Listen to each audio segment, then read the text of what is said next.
next time you meet me in Gate City. Oh, Cody Pope. I know Cody Pope.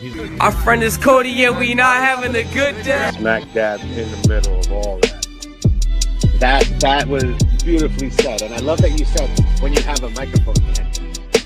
And we were able to do it. It's about just showing up.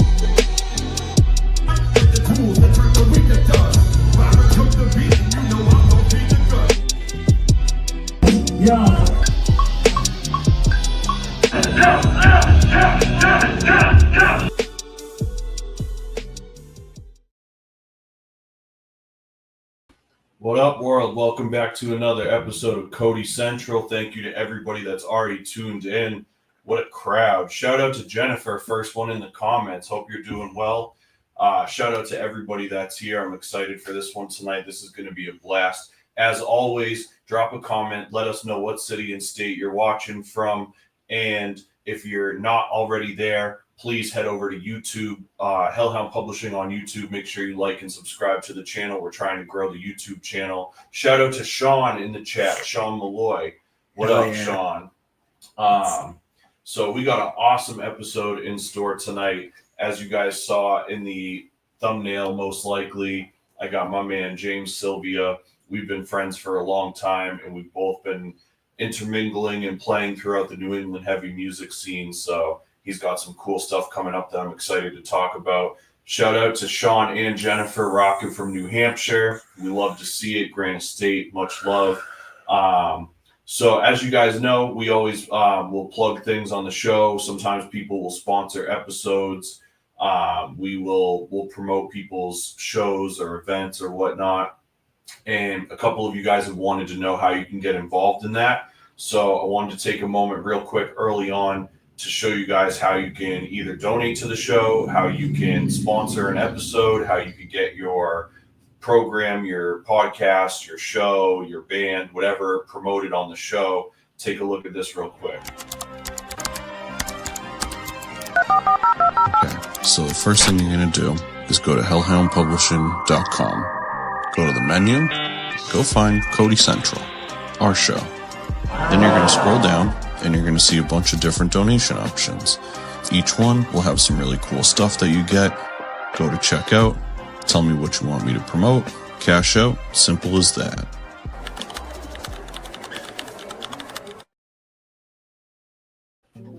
So shout out to everybody that's here. Appreciate you guys so much. Let's get into some weeklies real quick. We're going to do some music of the week, movie of the week. If you guys had a chance to check these out, let me know. Let me know what you guys are listening to right now as well. My music of the week choice this week is going to go to Mom and Dad, the new album from Apathy that just came out within like the last few weeks. One of Connecticut's most dedicated hip-hop talents, Apathy, brings us another thoughtfully crafted body of work in Mom and Dad, inspired by growing up in the Reagan era. This album has a dynamic range of production styles that all provide a smooth yet heavy canvas for the sharp and poignant lyricism always on display. This will definitely require a few listen-throughs to capture all the gems, but for this time of year especially, this is a great listen for road trips, summer nights, blunt rides, all that. So if you get a chance, check out Mom and Dad, the new album from Apathy. Movie of the week. I'm going to keep movie of the week on the same energy as I did last week. I want you guys to be aware of and hopefully take advantage of anybody that is a home movie collector or collects movies, even if you just have the movies that you like and that's all.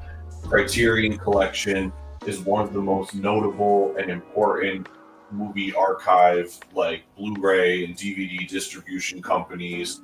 And every year they do a couple sales on their whole catalog, which is well over 1,000 movies at this point. And so right now, Criterion is on sale for 50% off the entire catalog. That means any box sets.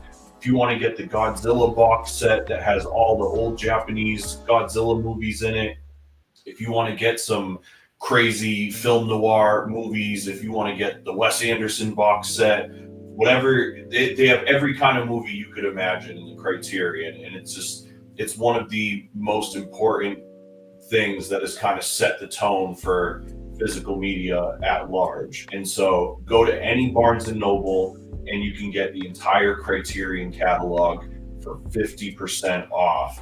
I encourage you guys to support physical media. Go to a Barnes and Noble and pick up a movie and go home and watch it. If you have bought some movies already, or if you're planning on buying some movies, drop a comment and let me know what you think. Big shout out to Dan in the chat. Oh, we got 2 Dans in the chat. Big shout out to Dan Wagner and shout out to my boy Danny Dimes checking in from Perkinsville, Vermont. Let's go.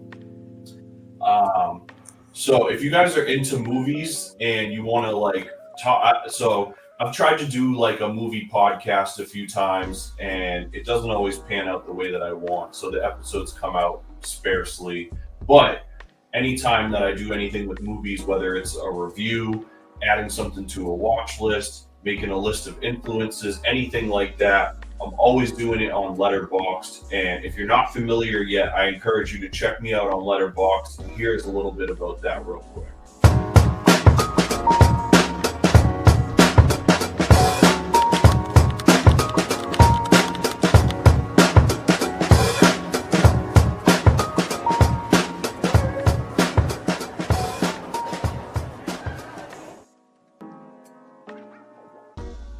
So yeah, Letterboxd is dope. I always have fun on there. I'll put all my, as soon as I'm done watching a movie, I'll review it. I'll usually write something up. I know my boy Kevin is on there, who's usually in the chat. Much love to my boy Johnny. Appreciate you tuning in tonight too, man. Much love. I got a couple important notes to start before we run through the event listings. First things first, my boy John Batchelor, he's heavily involved in the theater community at Middlesex University, and they're currently trying to replace the shuttered Luna Theater in Lowell, Mass. They want to bring the Owl Theater from the Middlesex Theater into that space where the Luna Theater was. They have a bunch of different initiatives going on to try and support that cause. And if you have an opportunity to check them out, it's middlesex.edu/campus/Owl Theater. I will post that in the comments so that you guys can check that out later on. But if you want to support that, that would be awesome. The Luna Theater was a really like integral part of the cinema community and the performing arts community, and when that had to get shuttered, that was pretty devastating to a lot of people, a lot of organizations. And so if something can get in there that kind of replicates that and has the support of the city and the school and whatever else, I think that would be tremendous. So I really want you guys to check that out. Shout out to my boy John. I just posted those in the chat wherever you were at. Dude, Johnny knows. He said, Luna was the fucking best. Seeing the classic Sun, the big screen was wonderful. Exactly. There are so many great movies. Even just like events too. A crazy event that I saw at Luna one time, when the Twin Peaks revival first came out on Showtime, they did a premiere at the Luna, and they played the Fire Walk With Me movie first, and then right after it played the first 2 episodes of the new Showtime revival. It was like an event that was catered to diehard David Lynch fans, rest in peace. And it was just like one of the most memorable things ever. Big shout out to my boy Fee in the chat. You already know with the Cody Central. Make sure you go back and check out Fee's episode later. We did an episode a couple months ago with Hybrid Theory Radio, which was a radio show that he was a big part of bringing to life, where they interview musicians of all kinds and local businesses and sports, and it's a dope show. So big shout out to Fee, big shout out to Joey B, Hybrid Theory Radio. We're gonna have to get Fee on here soon to do a solo episode about his hip hop stuff that he's got going on. So we'll get into that. A couple other things that I want to mention. Oh, hold on, I got Lost Boys and Gremlins. Damn, that's a crazy. That must have been so sick. I'm even envious of that, but I'm glad that's the kind of special movie screenings that remind people of the magic of the theater. I know that sounds so cliche, but there's just truly nothing like seeing a movie on the big screen in projection with audio in surround sound. It's like we forget sometimes how much work goes into these things, where there's like sound designers that design, bullets that ricochet from speaker to speaker, and all, the aspect ratio may be different, and it shows you a different part of a scene that gives you a different context to what you're watching. I just can't tell you how important that shit is. Sorry, you can tell I've been talking a lot. All right, next thing I want to bring up real quick before we get into our show listing is my boy Ryan G just started a fundraiser. He's starting a pop-up ramen cart, and I had the honor of helping him do his fundraising video to kind of show people what it's all about. And if you want to support that and learn more about what he's got going on, check him out. That's going to be granitestateRamen.com.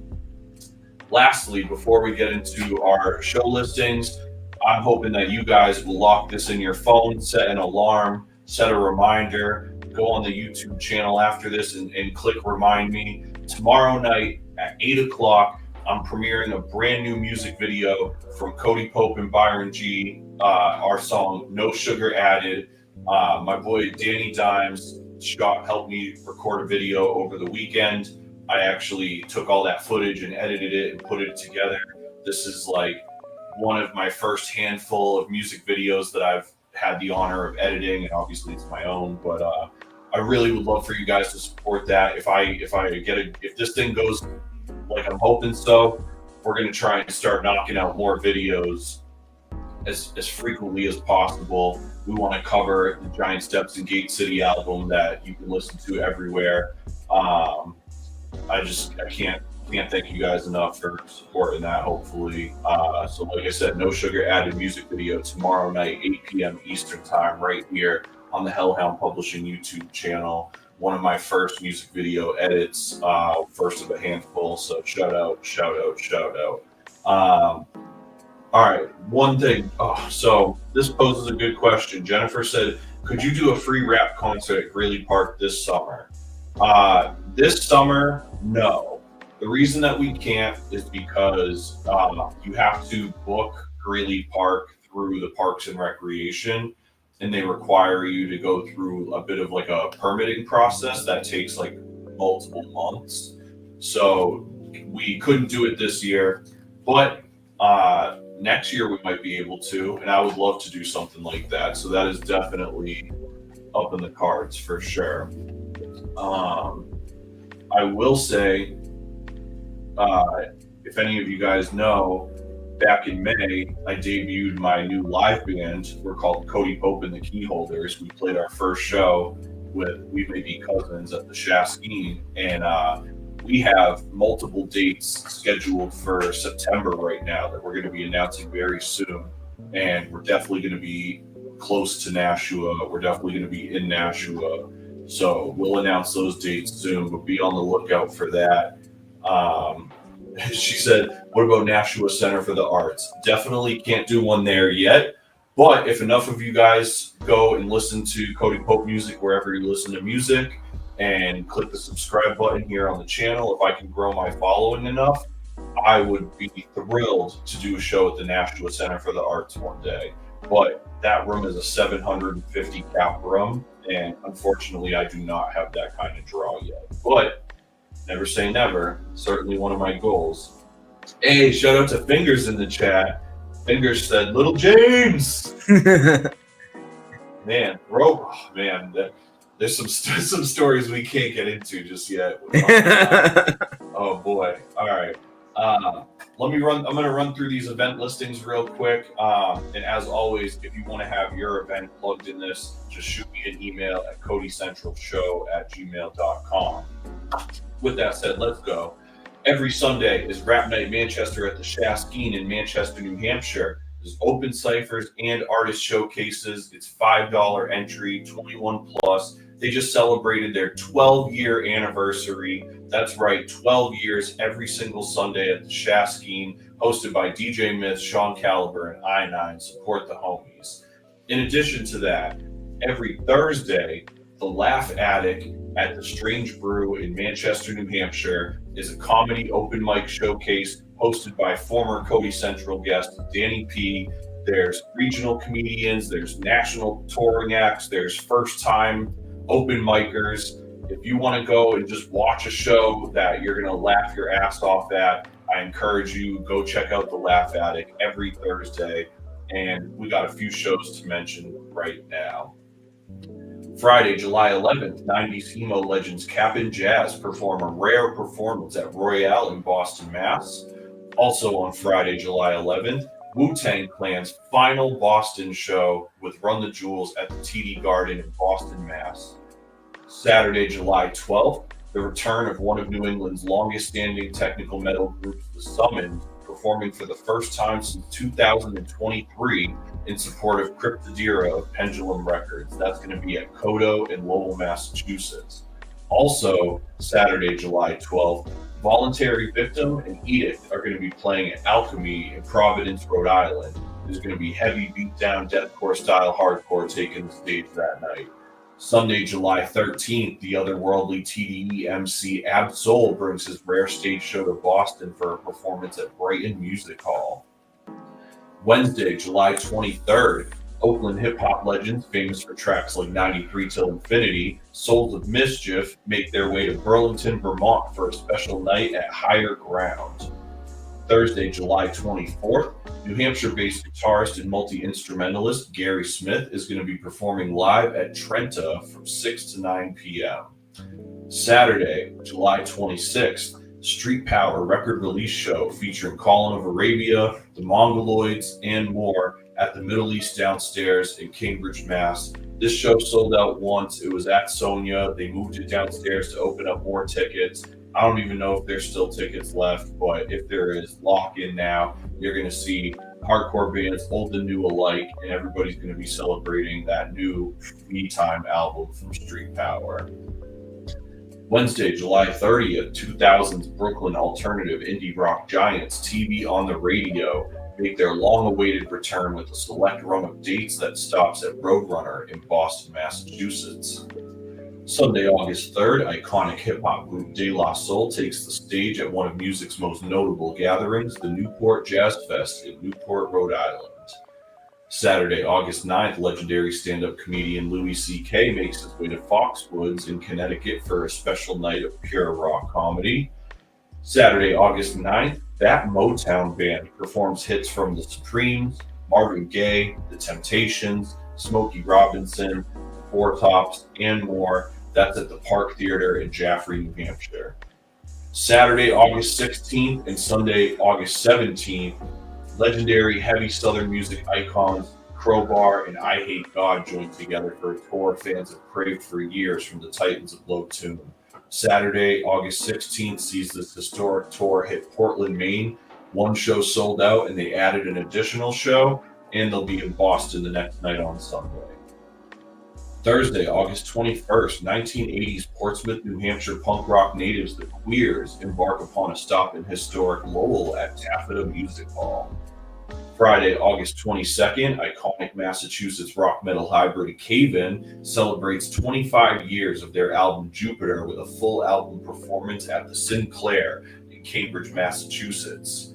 Also on Friday, August 22nd, Twin Peaks, A Conversation with the Stars at the Nashua Center for the Arts, featuring Ray Wise, Kimmy Robertson, Harry Goaz, and more from the cast and crew of Twin Peaks.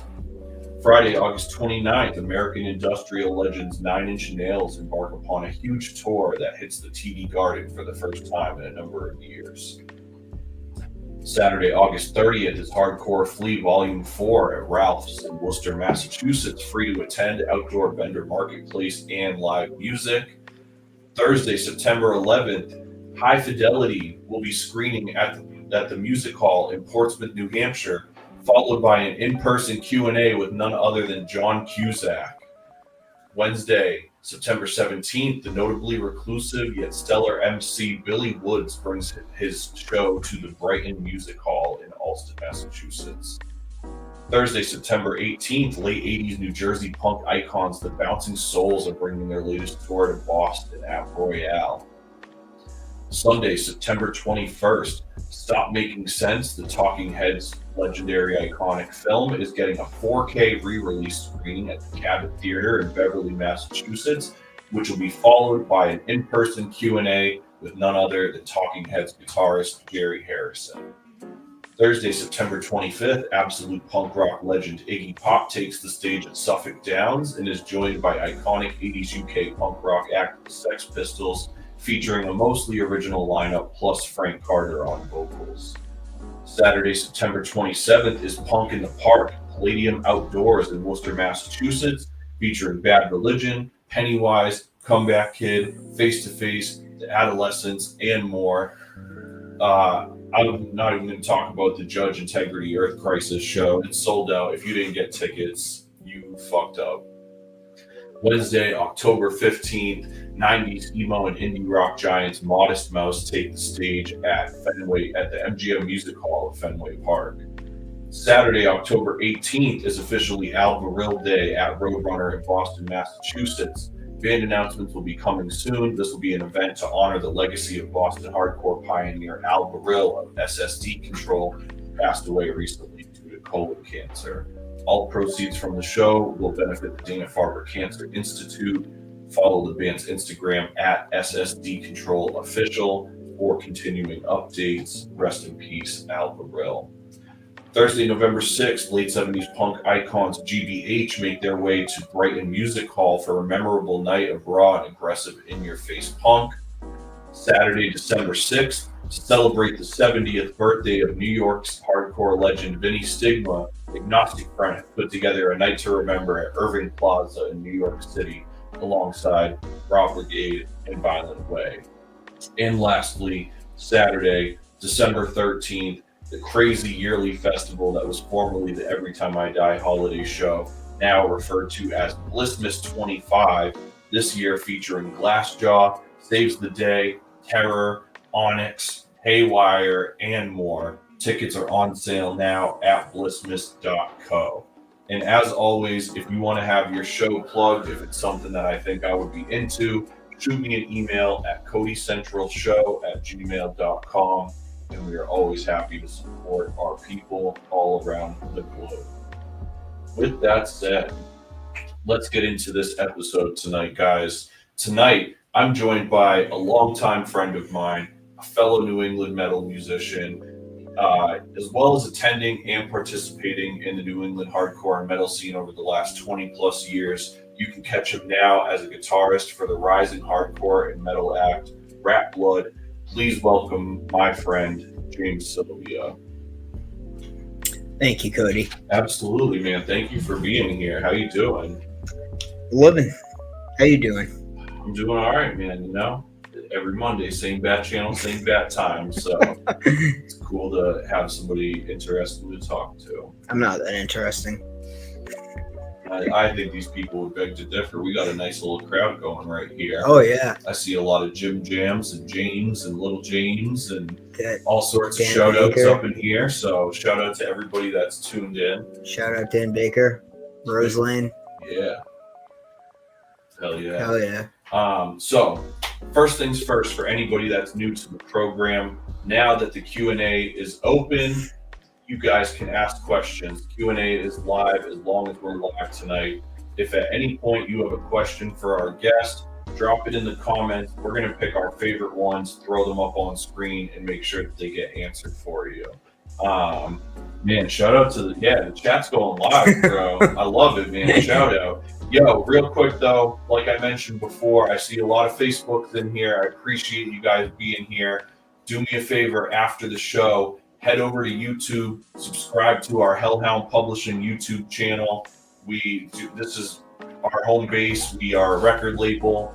We're a podcast network. We put out hardcore. We put out hip hop.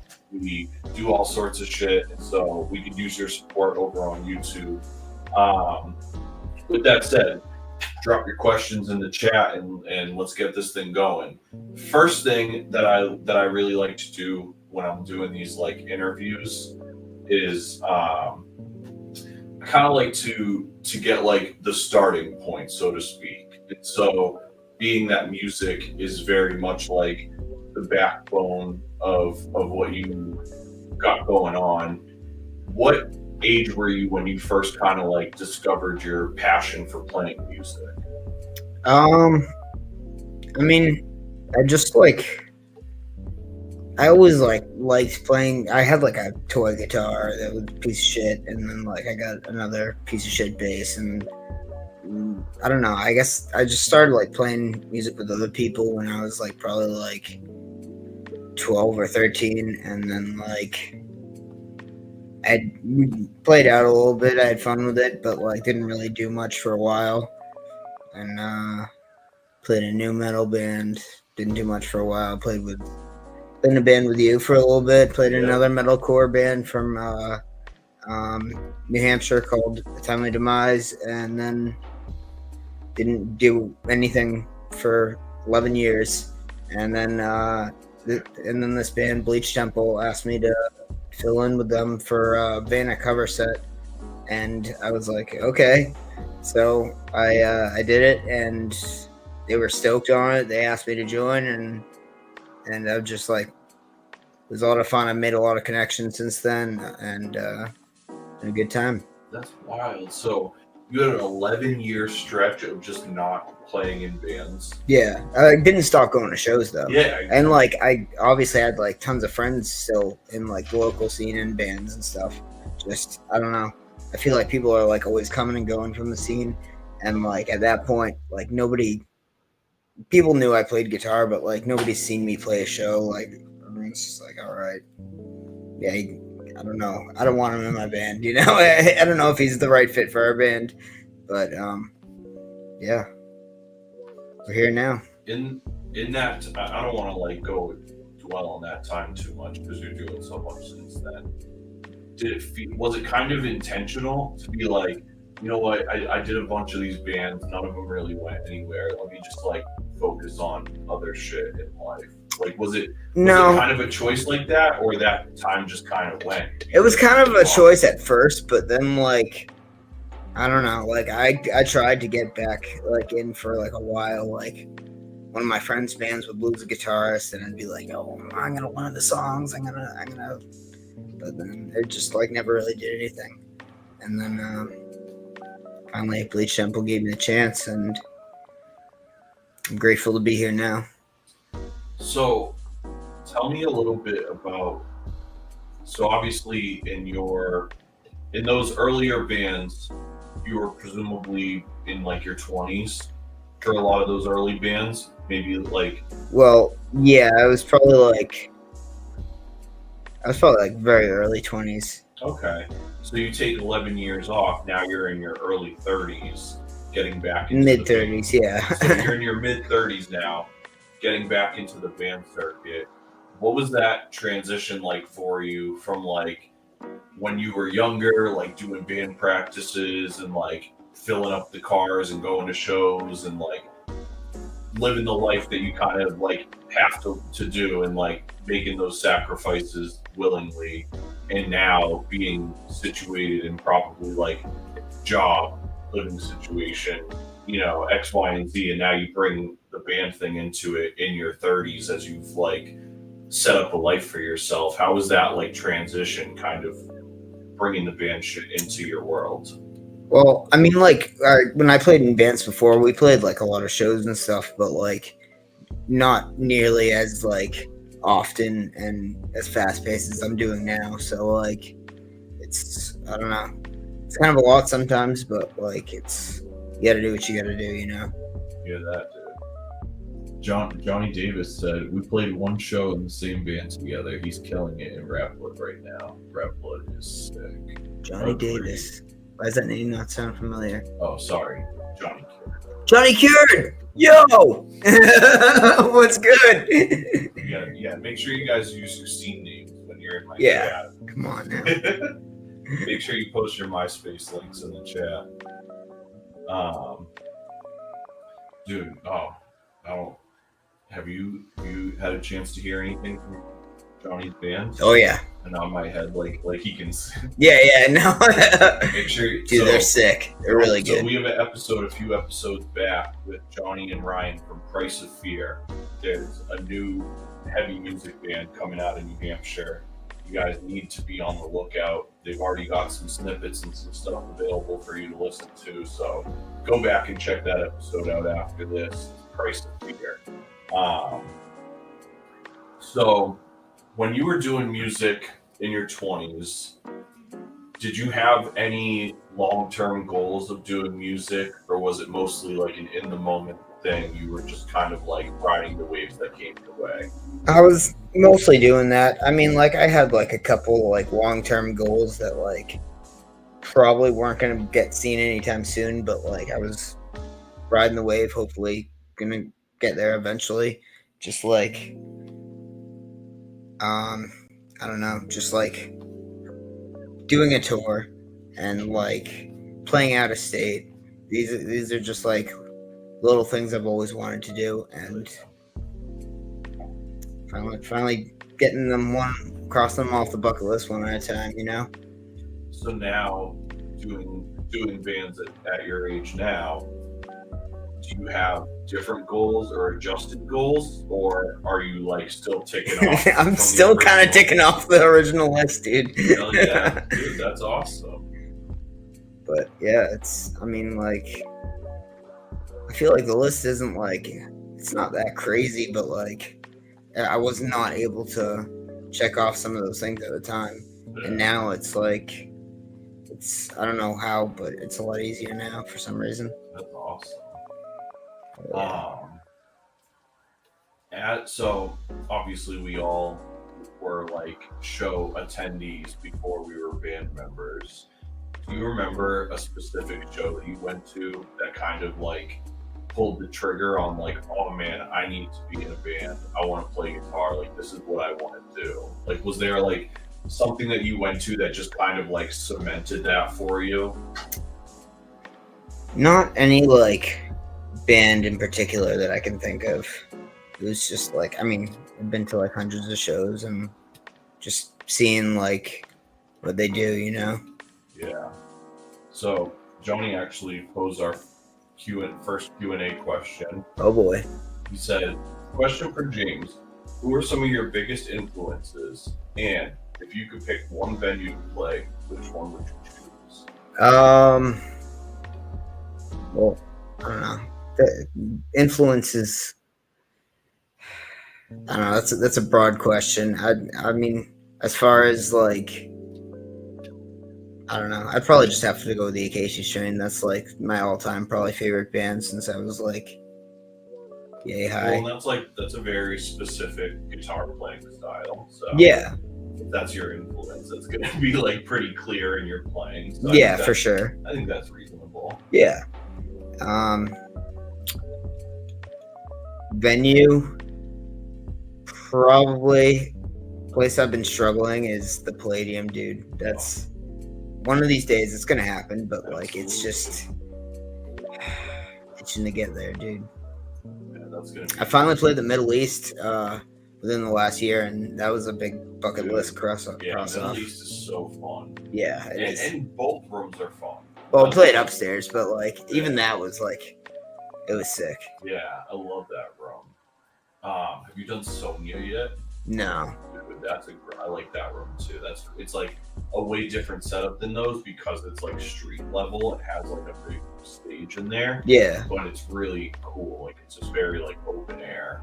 And the sound was pretty good when I was there. So, Yeah. Shout out to Sonia. Hell yeah. Cool. Thank you for answering that. So talk to me a little about even like you were kind of you had like three bands that were kind of like moving simultaneously, and so you went from no bands to three bands. Yeah. What was that? How did that work? Like juggling the three different bands, like were there like mutual members, or was it, or did you kind of have to be responsible for kind of like keeping your obligation to each band at the same time? All the bands, I think, like at one point or another had a member that was mutual. So like, probably not anymore, but like, that's kind of how I found my way into a lot of these bands, and or from playing shows with one another, and yeah, I don't know. It's kind of. Sorry, I'm awkward. The first. We got big shout out to Dane up in the chat. Dane also played his first show at the Middle East this year. Oh hell yeah! Anything is possible. Ratblood at the Palladium. We'll see. We'll see. Shout out my boy Dane.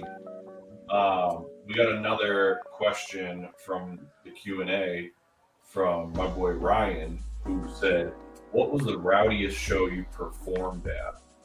Ooh, that's a good question.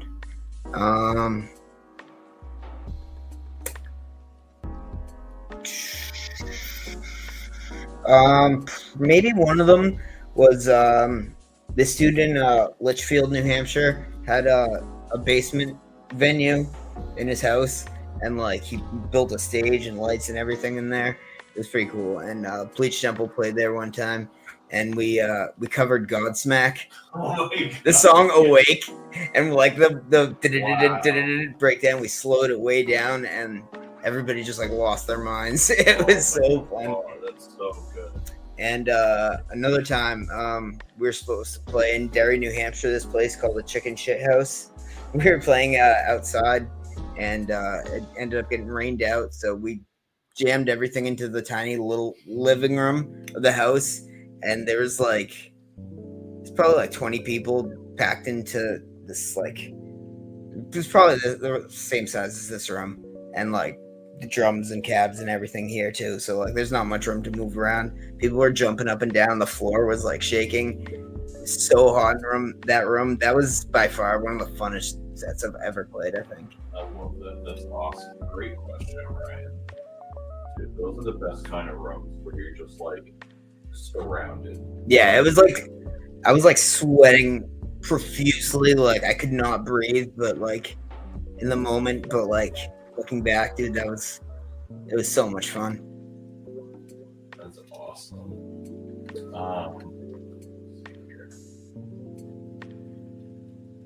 Let's talk gear for a little bit. Okay. Just because it's seldom that I get to like kind of nerd out about this kind of shit. And back in the day, you always had like great gear, the kind of shit that I just like would buy for myself.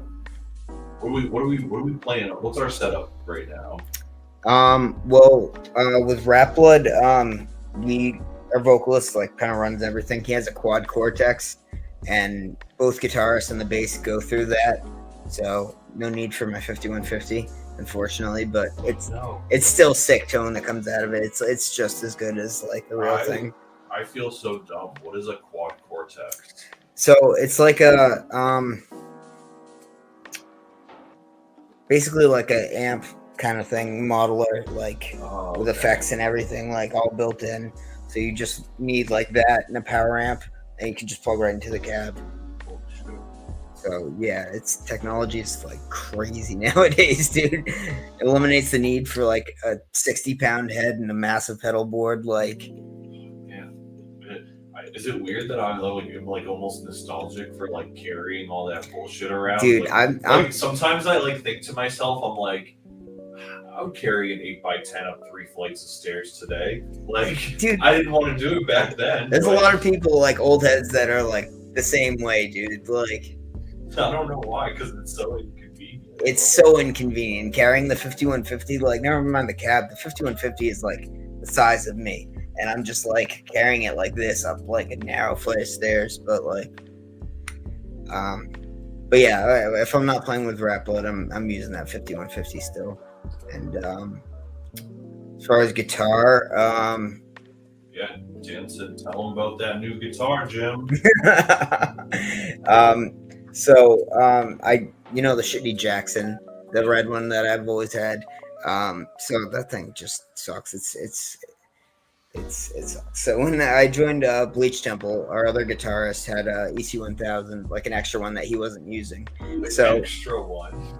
right. So I had that to play with like the whole time I was doing Bleach Temple, and like that was like a year and a half, 2 year span, and like I always like the look of the Viper more than the ECs, but like the thing's just so comfortable. It plays so well. It took me a little bit to get used to the pickups, but like the thing is just perfect. And then he eventually took it back, and I got a Fender Strat too that I've been playing, so like that thing's sick. But I really miss the EC, so I got another one, and then I found another one right after I bought that one that has like the Evertune bridge that like fucking stays in tune. It's matte black finish, fucking nice. Is it the matte with like the mustard trim? No, it's like a silver trim. Yeah, that was the one that I wanted. It's just like obsessed with that for years. Dude, it's perfect. I had the black one with the gold trim, which is like still cool, but like I didn't notice until I started playing shows. Like all these photographers at shows, the right angle, dude, you just see fingerprints all over the guitar. It's so gross, dude. It's brutal. Yeah, but Sean said he has the same guitar.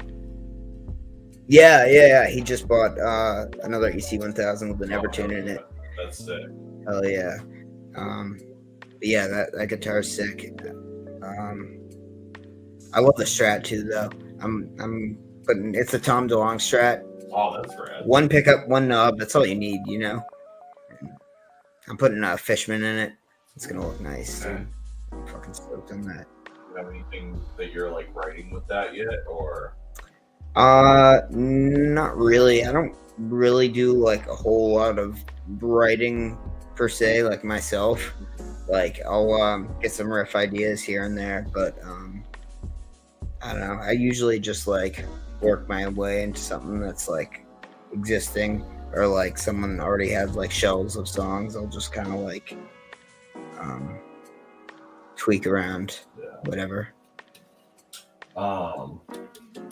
Let's talk about Impure. So that I believe is like the newest record from Ratblood. Yep. How was the process like for that? Like bringing that to, because I listened to that actually even while I was like setting up today. Like that shit's heavy, dude. It's a different kind of heavy too. So and now talking about doing the quad cortex thing live and all that. Mm-hmm. I'm like really interested. What was the recording process like for you guys doing that? So our vocalist, it's his band. He writes and records everything. So he like all the instruments, vocals, and everything. So wow. So like I mean, I wasn't really like a part of the recording process, but like since like the songs first starting being like conceptualized, like I've been like in the band, so like I've kind of watched them all come to life to their final form, and it's cool to watch that kind of thing happen, you know. Yeah, it's like a wild concoction. And as Ty's telling me to talk about being hung upside down, so we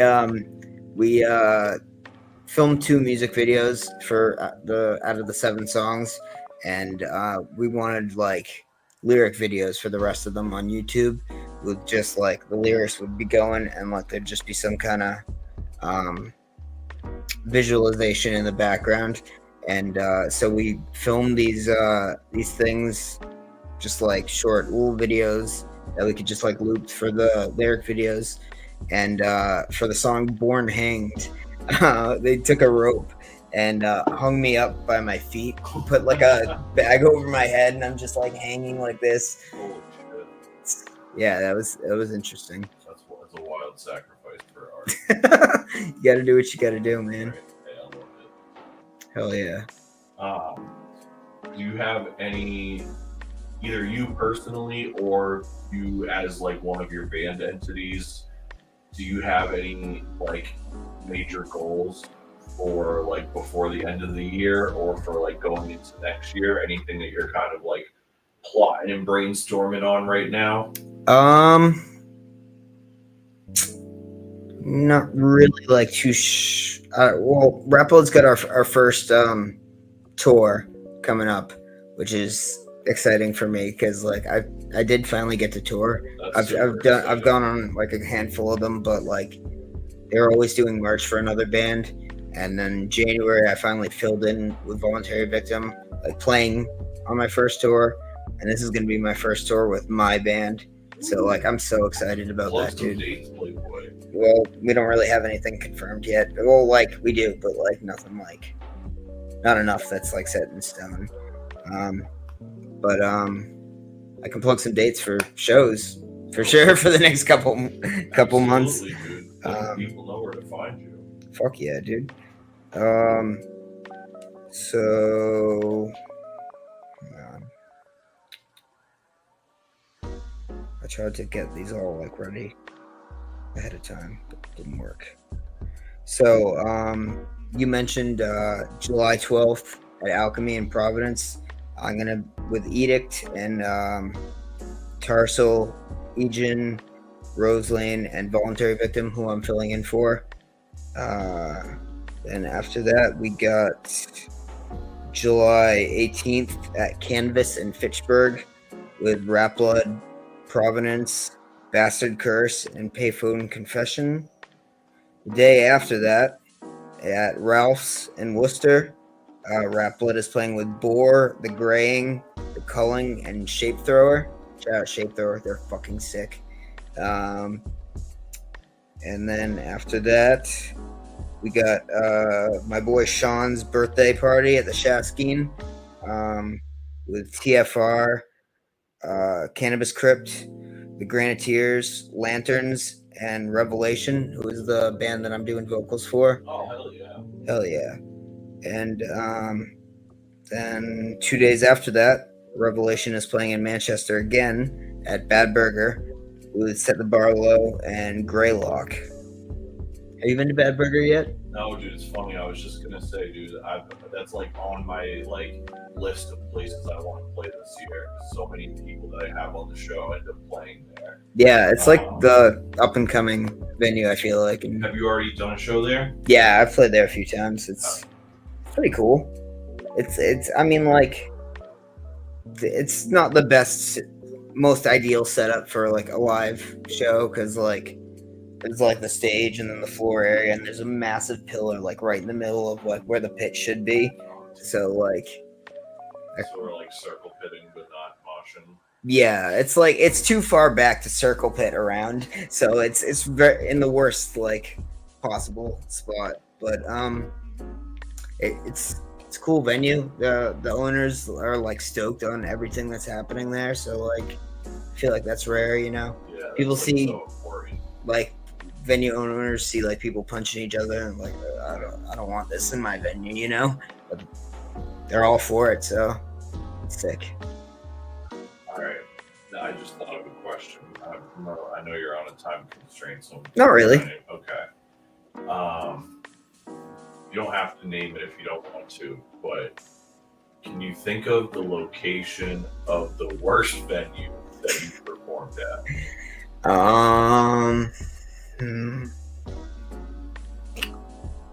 Worse by like what means?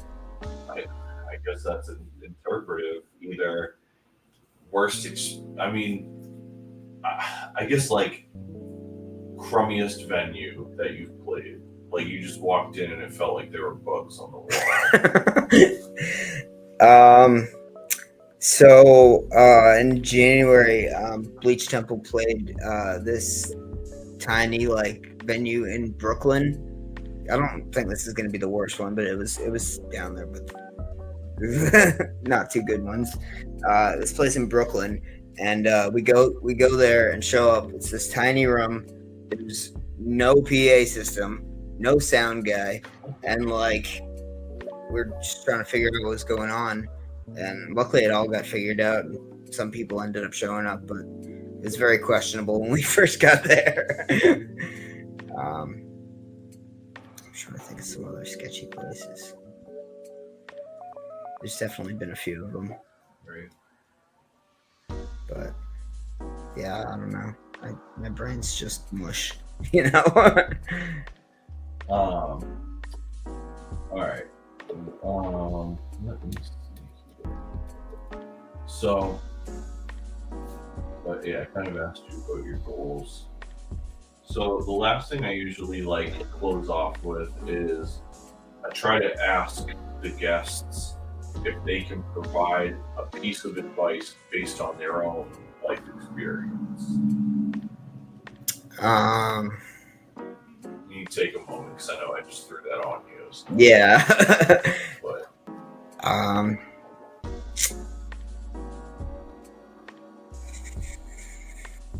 it's just kind of like common sense, I feel like, but things get you down, you know, just don't give up, you know. As like an artist, there's gonna get a lot of fucking things thrown your way that's gonna make you want to give up, like a lot of things. And just if you're passionate about it, just keep doing it, and it'll pay off eventually. I dig that. I feel like you are like an embodiment of that in so many ways. It's like you knew what you wanted to do, but you just had to be patient for the right thing to find you or the right opportunity to like present itself. Absolutely. And you had to be ready for it simultaneously as well. Yeah. You know? And so those things aligned, and now it's like I'm so happy to see all of these different things like popping off for you. I think that's so rad. Hell yeah, thank you, man. You guys should definitely check out Ratblood and Pure. I had it pulled up on streaming so that you guys can see it. Hell yeah. Make sure you guys check out Ratblood at a show coming up. They got a bunch of shows coming up. They're going to be announcing tour dates soon. Man, James, thank you so much for rocking with me tonight, too. Check out, sorry to interrupt. Check out Revelation as well. Give us the apps, give us the links, drop it all. Revelation HXC on Instagram.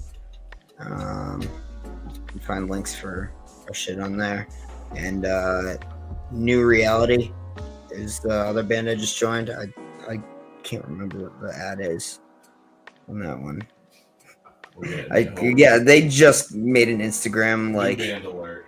New Reality HC on Instagram. New Reality HC. Members of Opposition and Risk. So that's kind of our selling point. I dig it, man. Hell yeah.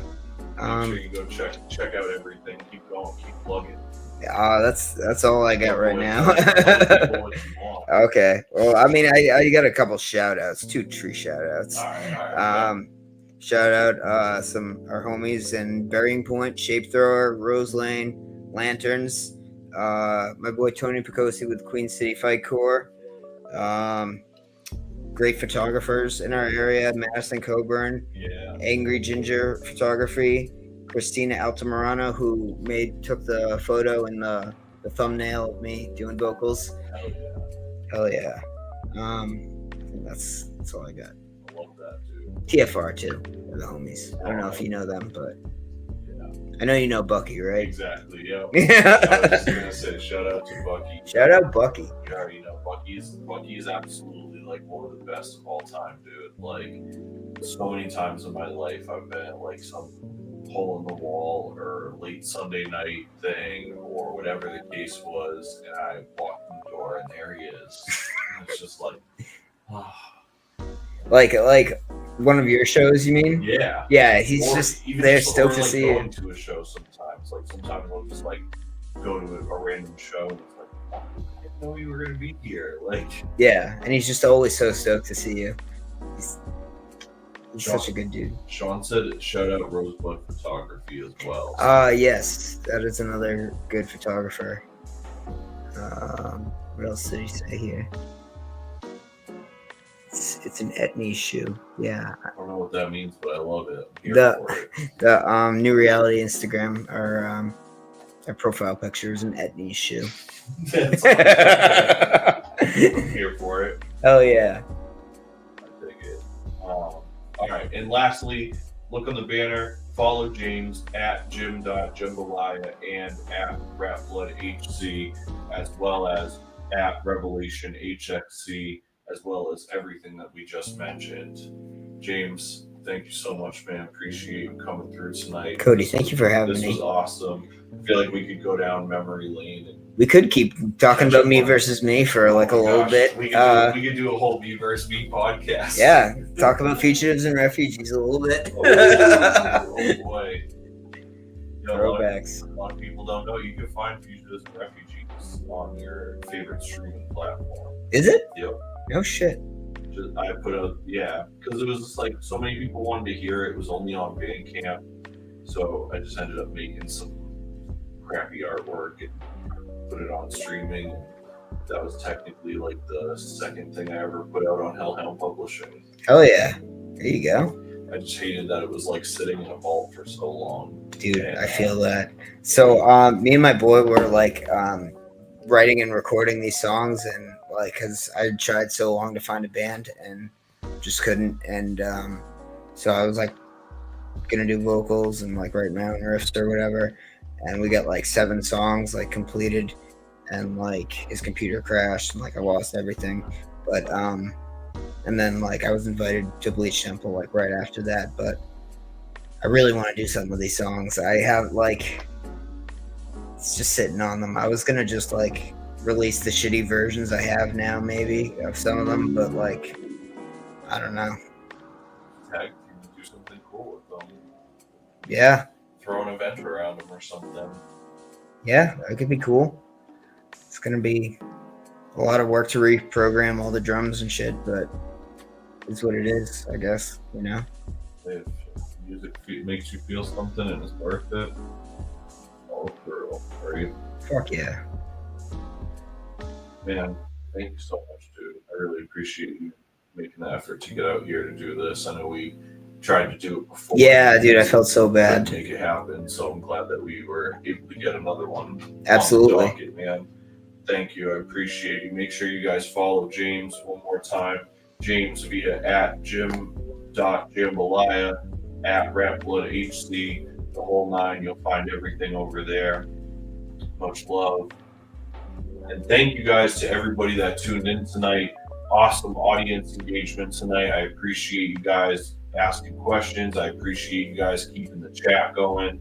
I appreciate how many people came in from both places. As I mentioned before, please do me a huge favor. Head over to YouTube and subscribe to us over there at Hellhound Publishing. Like I mentioned before, tomorrow night at 8 p.m., world premiere music video, Cody Pope and Byron G, no sugar added. Camera operator was Danny from Dimes Productions, and then I edited it myself. So I'm really excited for you guys to see what's up, and I'm really excited for people to hear songs from this album because it's been out for a while and we haven't been able to do a lot of stuff with it. Thank you, Ty. I appreciate you being here, man. Cheers. And so yeah, over on the Hellhound YouTube channel, not only do we have the music videos, we have podcasts besides Cody Central as well. We have Drum Machine Vibes. We have Hellhound Film Club. We do like behind the scenes and documentaries and stuff from like the music and different projects we got going on. And so we're really making a big effort to grow that over there. So we appreciate your guys' support. Subscribe, like, comment, all that jazz. We're going to be back next week with another awesome episode. We're here every Monday, 8 p.m. Eastern. Thank you guys so much for tuning in. And make sure you guys set your notifications so that you don't ever miss one. Much love, guys. Appreciate you. And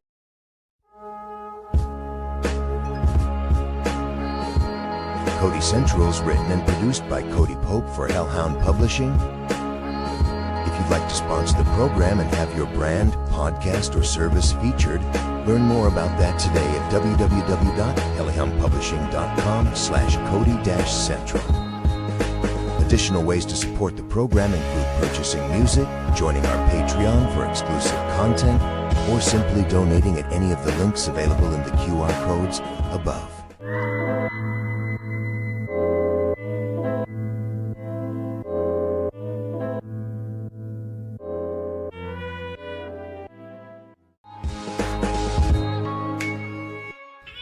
Well, I certainly feel sorry for you.